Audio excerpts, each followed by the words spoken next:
Agarda siz IT sohasini girishni xohlasangiz, lekin noundan boshlashni bilmay turgan bo'lsangiz, bu epizodimiz siz uchun bo'ladi. Chunki bugungi mehmonimiz Abror Orinov u real loyihalarda ishlagan, go'shti jamoa bilan ishlab, bizlarga bugun o'zini eksperyensidan bo'lishadi. Assalomu alaykum hammaga. Bugun biz Talk with Davis podkastining birinchi epizodidamiz. Men Elbek, shu podkastning asoschisiman. Bu yerda biz IT va dasturlashga oid bo'lgan hooklarni ko'rib chiqamiz, skilllarni ko'rib chiqamiz, shu real proyektlarda chiqinchilardan bo'lgan qiyinchiliklar haqida gaplashamiz. O'zi podkastning maqsadi ITga qiziqqan yoshlarga shularga foydali bir suhbatlar ulashish, tajriba va qanday motivatsiyani ushlab turish haqida gaplashamiz. Bugungi epizodimiz rostdan muhim epizod deb hisoblayman, chunki bu o'zimning ustozim bilan bo'ladi.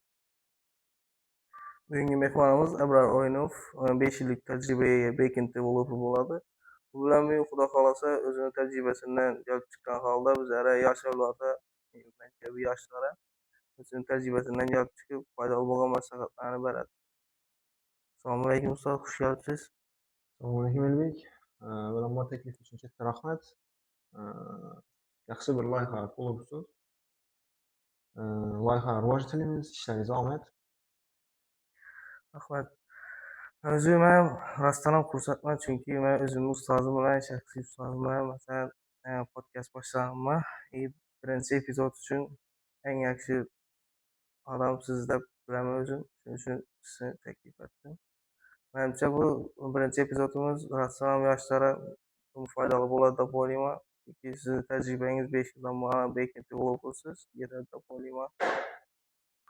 Obdamlar shu hammaga qiziq bo'lgan savoldan boshlaymiz. O'zi bu IT sohasini nechata kirib kelgansiz? IT sohasini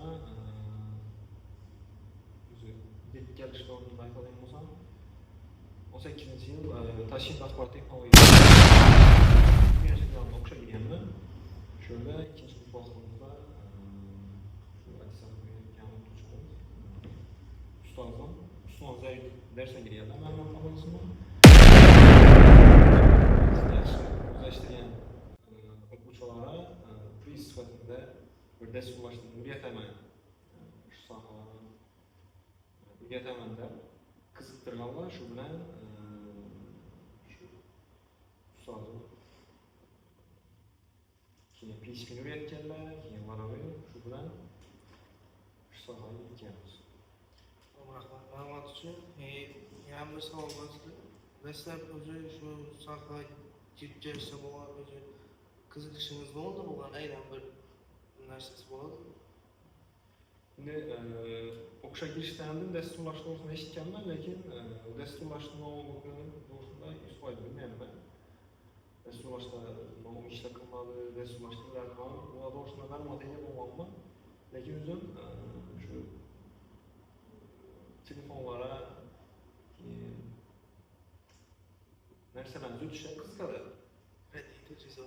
Shu narsalarga qiziqadi. Keyin o'zimni sinfdoshim tatu to'g'risida aytib qo'ygan. Sohalarni dasturlash, kontrakt, shuni aytganlarimdan qiziqib, ichki sohaga keldik to'g'risida surishtirib, shundan boshlagan. Lekin undan o'zim shaxsiy kompyuterim bo'lmagan, ishga ketganman. Shu universitetga kelgan vaqtda kompyuter olgansiz. Universitetga kirgandan keyin o'zim birinchi kompyuterimni olib boshladim. Shu dasturlashda hamma qiynaladi-ku. Sizni qiyinchiligingiz bormi? Boshida eng qiynalgan vaqtingiz masalan bir narsa. Endi dasturlashda o'rta boshida o'zi dastur ishlaydi. Shu narsalar qiyin bo'ladi. To'g'ri kod yozganmiz, kod ishlagan, lekin ishab tenda nima yozibdi, shular to'g'risida ma'lumot ega bo'lganim uchun qiynalganman. Vaqtimda shu narsa narsalar yo'q. Biroq tushuntirib beradi. O'zing ham o'zinglarni izlatishing kerak. Davamlı yaşlara faydalı bo'ladigan yerga keldik deb o'ylayman. Masalan, IT yo'nalishini qanday tanlash kerak? Front-end, back-end masalan o'z ichine oladi-ku IT dasturlash. Hı hı. Ve yo'nalish tanlashda avvalambor shu saytning o'zidan kelib chiqib tanlash kerak. Misol uchun backend ko'proq logikaga asoslangan bo'lgani uchun matematikasi kuchliroq. Shu logikasi kuchli bo'ladigan bo'lsa, backend tanlagan yaxshi. Endi frontendda ko'pincha shu dizayn bilan ishlangani uchun kreativroq insonlar menimcha ko'proq frontendda yo'naltirilgan yaxshi deb o'ylayman. Hop, davom etasiz. O'zingizni tajribangizdan kelib chiqqan holda masalan ko'p o'quvchilar chiqardingiz-ku, masalan mana shu aytingizmi? Shuna boshida necha xato olatadi ko'pincha? Endi shu yangi o'rganib turgan o'quvchilarda hozir o'zi ko'pchilikda muammo diqqatni bir yerga qaratilmaslik deb o'ylayman. Chalg'ish, yana ijtimoiy tarmoqlar boshqa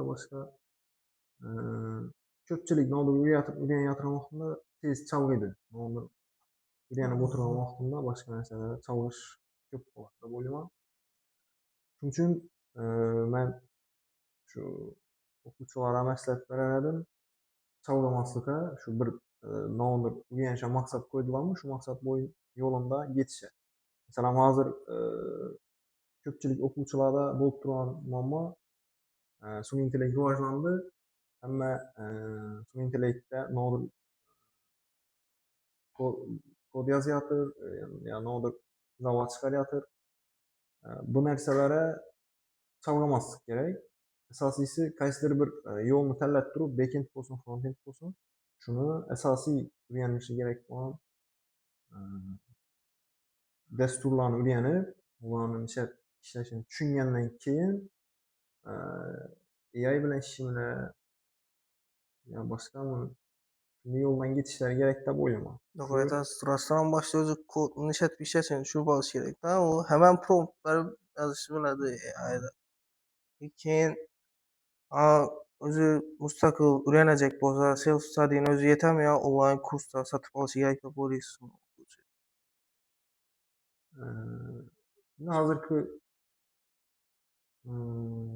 Hozirgi ITning borishida shu net beramiz.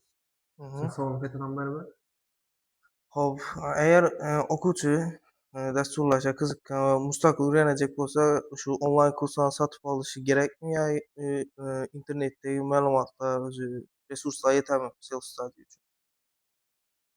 Endi o'rganish bo'yicha aytadigan bo'lsam, iloji bo'lsa eng yaxshi yo'li ustoz tanlash kerak. Yaxshi bilimiga bog'liq ustoz bo'lsa, baribir ustoz biza o'zlarimiz yo'lni bosib o'tganimizga qaraganda ustoz o'rgatgani yaxshiroq bo'ladi. Sababi ular bizdan shu yo'lni bosib o'tgan va bizani qaysi anaqa qarab yo'nalishimiz kerakligini o'rgatib turadi. Lekin agar kimdir o'zi self study o'rganajak bo'lsa, boshlanishini shu internetdagi ochiq manbalar o'zlari ham yetarli bo'ladi deb o'ylayman. Uni o'zi shu IT parkda bir o'quvchi misolida o'zim ko'rganman. 2-3 dasturlash tilini biladi. Keyin men so'radim, "Nega o'rgangansan, qaysi o'quv markaziga borganmisan?" deb so'rasam, "Yo'q, o'zim YouTube'da videolarni ko'rib o'rganganman" deb aytadi. Shuning uchun endi o'rganish har kim o'zida. Agar o'zi maqsad qo'yib shunga qarab harakat qilsa, o'rgansa bo'ladi. Lekin iloji boricha baribir ustoz tanlash to'g'ri yo'l deb bilaman. Sababi o'zimdan ham kelib chiqadigan bo'lsa, boshida o'zim ham ko'p narsani bu nechik bo'ladi ekan, bu nechik bo'ladi ekan deb tushunmagan yerlarimda ustozimdan so'raganda tez bizlar shu olajak natijamizga tez yetishamiz. Sababi ular bu yolda basıp ötken, şunun üçün neçə öyrəniş gerek, nerede açık oladı, şuanı bizlere tezrak düşündürüp verediler dep oýlaýman. Fikriňize goşulaman da üçin desem podkursda menden bir jora bar edi. 3 tane desturlaş silini bilen. Endi öňden desem, özü agam desturçy dedi. Dedi YouTube'dan dedi şu açyk manbalar kanalda programmista video atyp taşydy, video lessonlar. Şulan göremedi. Rus dilini bilen şuning üçin hem maksat bolganda bu diýman. Ýene bir ýakşy sowal bar. İngiliz tili, rus tili kanday inçik muhim rol oynayır hazır desturlaş şunday barýatyrgan bolsa? Desturlaş sahasında şu til biliş hem esasy rol oýnaydy. Sebebi eger desturlaşny bilip durup til bilmese, bu şu Özbekistanyň içinde çeklenip kalaberdi da, şu Özbekistan içinde iş tapışa doğru geledi.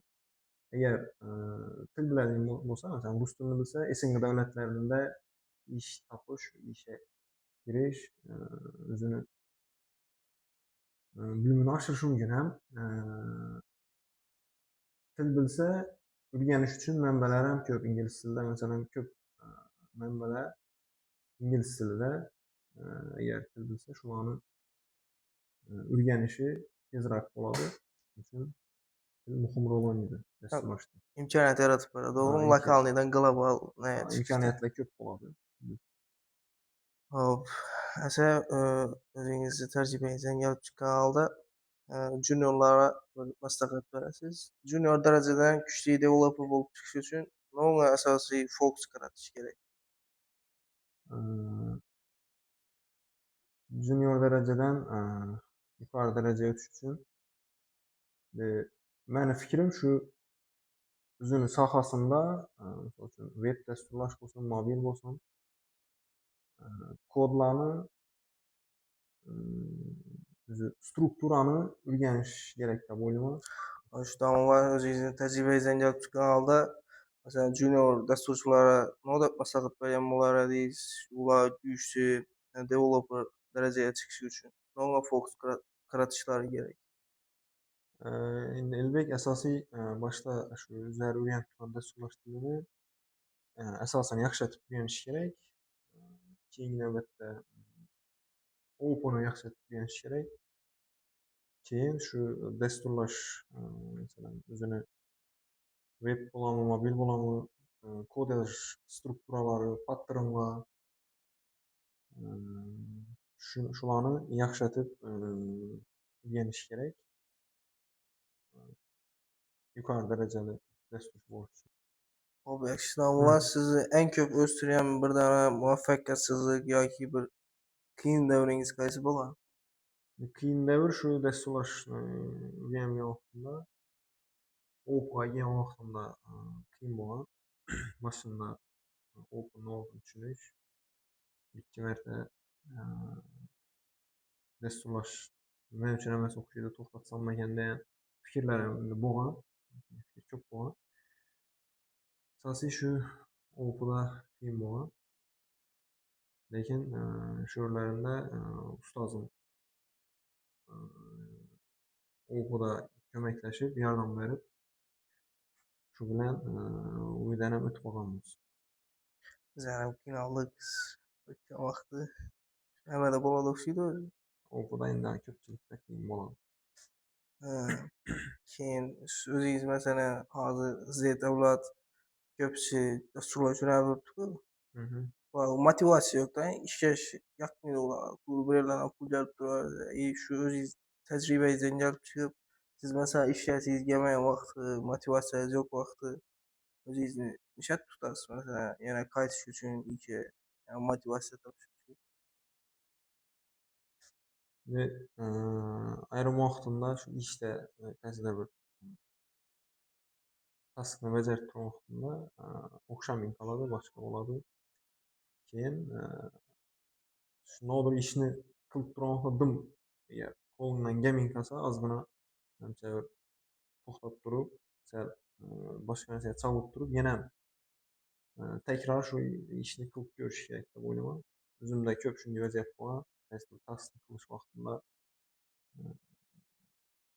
kıyın bolgan kılıç, köp bilmediğim wagtlarymda azgına toktatyp durup, sal başka narsa çalyp durup, ýene şu işini kaýta kılganman, şundan keyin nima diýdi şu meseleye ýeçim tapylganda. Endi bu narsa her kimde her xil. Lekin nima diýdi, özüm hazırky aýtkanym hemmeýe 100% dogry emesligi mümkin. Unda siz hazır teneffüsler bilen işleş gerek diýsizmi? Şimdi teneffüs mesela bir nerse okşam durupdy dep şunun üstünde kuruşunu oýlanaberýän bilen fokusunu mesela başka nerselere inobat alolmay kalyşy mümkin. Azgına toktatyp durup belki fokusunu geňirээk garatyş gerek. Başka başka nerselere itibara alıp keyin işlese menimçe ýeçim tapylsa gerek diýip oýlaýman. Doğru. Keňisi mesela özü desturlaşyşda talent muhimroq rol oynaymy ýa-ki şu intizam bilen toktatmay beýengen muvaffakiýete ýetekligimi? Siz näme dep oýlaýsyz şuna? Şimdi doğru köpçülikde misal üçin matematikası güçlü, tabii talentli türlerde lekin bäbir hemmesini teýinde men oýlamam menet ýasypdy. Maksatny koyup, şuna hareket etip erişişde bar dep oýlamam. Etçekim kuru bilim güçlü bolan bilen özüňde hem şu närsege hakyş bolup hareket kılmasaň, kaýsydyr ýerine gelende toktatyp kalyşy mümkin da. Doğru şunda intizam bilen İntizam bilen hareket etiş gerek. Ýa birde şahsy sowal bolsa, eger özüňiz 16 ýa 18 ýaşly wagtyňyzda bir dana maslahat berip bilýänizde noda aýtgan bolar ediňiz özüňize şu wagt? Men özü mektep wagtynda bu sahany doğrusunda köp bilmeye ýa bolmam, şonuň üçin mektep wagtynda mam kyzykyp ýürýänmen. Eger mektep wagtlarymda özüme aýtadigan bolsam, şu til öýrenişni, matematikany ýaxşy öýrenişni, keyin şu desturlaş tili bolmasam, şu misal üçin kompýuter bilen köprak şugullanýyşny maslahat berýän bolar edim. Şu bäbi şu IT-ýa aýt bolan IT-ýa näse. aýt bolan Aha. Sal kızıkrak yerine geldik. Şunda sal kıska sorular beraber. Siziňçe kaýsy birisi ýakşyrak bolsa mümkin? Remote working mi ýa-ki ofisde işleşmi? Masafawy iş ýa-ki ofisde jama bilen işleş? Şimdi ikisinem özüne ýaraşa özellikleri bar. Masafawy bolsa halanjaýyňda oturup işlep bilesen dogry, lekin jamawy işleşni özüne ýaraşa plus taraflary bar. Jamawy işleýän wagtynda özüňden bilimi güçlü bolan ustazlardan köprak nerse öýrense bolady. Birinciden özü jamada işleş. Yani könükmesen olasan. Keyin şu jamadaki özüňe güçlü desturçylardan noldur ýeňgi nerselerni öýreniş imkaniýaty boladan jama bilen işleş. Menimçe şu jama bilen işleş ýaxşy dep oýlamam. Doğru näçe sebäpde fikir bölüşip bolady, skill'ler asa bolady mesela. Buradan bilmese. Siziňçe hazır detalata eň mas näse kaýsy IT-ni?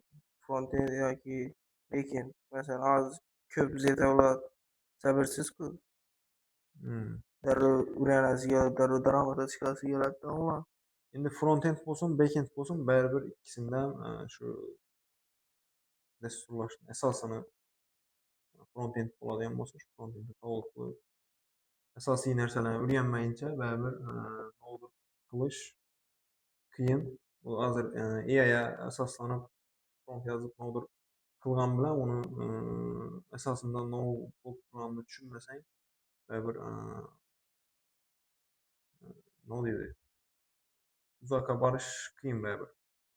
Bir yerda tutilasan-da. Shuning uchun baribir asosini yaxshilab o'rganish kerak. Endi yana bir nima bor-da, hammaga qiziqmi yoki manga qiziq bo'lib turibmi? Hozir siz aytdingiz, nazariy bilimlar ham katta rol o'ynaydi, amaliyotiylar ham dedingiz-da. Mana o'zi ikkisini taqqoslaganda qaysi biri og'irroq kelishi mumkin? Masalan, amaliyotda o'rgangan ko'proq effektivniymi yoki pura nazariy bilimlar orqali o'rganganmi? Endi ikkisini ham bir vaqtda o'rganish kerak. Sababi nazariy bilimda faqat mana bir kichik bo'lishini o'qib o'rganish mumkin, lekin uni amaliyotda qo'llagan vaqtida baribir natija boshqacha bo'ladi. O'zing shu. Endi menda shunday, men ko'proq amaliyotda yaxshi o'rganaman nazariyaga nisbatan. Nodir o'qigan bilan uni o'zim yozib ko'rib, natijasini oson, yaxshiroq tushunaman. Shunday balkim kimlardadir nazariydan yaxshi o'rganish mumkindir. Lekin amaliyot baribir ko'proq narsa o'rgatadi. Aytasiz. Keyin agar birdan junior dasturchi kelsa senidan shu so'rasa, men keyingi etapga chiqajaqman balandroq darajaga. Necha o'rgansam shu foydaliroq bo'ladi? Kunda 2 soat o'rganaymi yo 2 kun 8 soatdan o'rganaymi kompyuterni oldidan turmay desa, sinovda ham bo'lar edingiz shuni. Endi dasturlashda o'zi gunda yangiliklar chiqib turibdi. Masalan, gunda yangi AI ya boshqa bo'lsin, shu har bir backend o'zida har kun yangilik chiqib turibdi. Shuning uchun uzluksiz o'rganish kerak uni. Meni fikrim. Uzluksiz yangi narsalarni o'rganib borish kerak. Junior bo'ladigan bo'lsam, shu fokusni qaratib, uzluksiz o'rgangan yaxshi. Hozir hamma junior endi boshlaganlarni hammasini vahimasi solib turgan birdan savol bor-da. Sun'iy intellekt rivojlanib boryapti. Shu AI shu haqiqiy programmist, developerlarni almashtirishi mumkinmi kelajakda degan savol. Endi AI shu savol hozir ko'p nima bo'lib turibdi. Misol uchun AI dasturchilarni ishsiz qoldiradimi degan. Endi meni fikrimcha haqiqiy dasturchini AI ishsiz qoldirmaydi, faqat AIni bir nima desak bo'ladi. Dasturchi uchun bir Yordamchi desak bo'ladi. yordamchi bir qurilma desak bo'ladi-da dasturchi uchun. Shuni qaytadan o'rganib Bo'ldi. nima deb aytsak ekan. Qurol diyecek ekan, shuni aytaman-da böyle kellama yemin. Men aytacak qurol deb.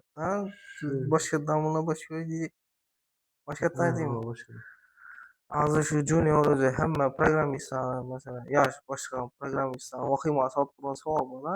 AI sun'iy intellekt rivojlanib boryapti-da. O'zi shu sun'iy intellekt rassan shu pro developerlarni ham almashtirishi mumkinmi kelajakda degan savol. Menimcha sun'iy intellekt 100% dasturchilarni o'rnini egallaydi degan narsa men qo'shilmayman. Sababi u sun'iy intellektni ishlatish uchun ham baribir dasturlashni biladigan odam bo'lishi kerak. Lekin baribir sun'iy intellekt ko'p junior dasturchilarni o'rnini egallab qo'yishi mumkin. Faqat dasturchilarni bilishi kerak bo'lgan narsalar ko'payadi-da. Misol uchun ulardan talab etiladigan narsalar ko'payadi. Sun'iy intellektni endi 100% dasturchini o'rnini egallamaydi. U bir dasturchi uchun qurol sifatida qarayman. To'g'ri, bir necha narsa aytganidek foydalanishni bilish uchun baribir shu kodni strukturasini bilish kerak, biror bir promptlar tartib chiqish kerak. Baribir sun'iy intellekt kodni yozgan bilan uni kodni strukturasi hozir katta proyektlar misol uchun kichkina proyektlarni qilib turibdilar sun'iy intellekt bilan, lekin katta proyektlar uchun baribir dasturchi uni kodni baribir tekshirishi kerak-ku kimdir.